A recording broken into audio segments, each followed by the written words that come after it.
Welcome to our comprehensive guide on how to edit your avatar on Facebook. Let's walk through the steps together. To begin, open the Facebook app on your Android device. Once you're in, tap on your profile picture to access your profile. Scroll down to find the Edit Public Details option. Next to the Avatar section, tap on Edit.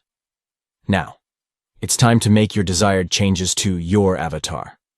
Whether you want to tweak the hairstyle, change the outfit, or add some accessories, feel free to get creative. Once you're satisfied with the edits, simply tap Save, located at the top right corner of the screen. Editing your avatar on Facebook allows you to personalize your profile and showcase your personality in a fun and engaging way. Whether you're looking to match your avatar with your current style or simply want to express your creativity, updating your avatar is a great way to make your profile stand out. Thank you for watching.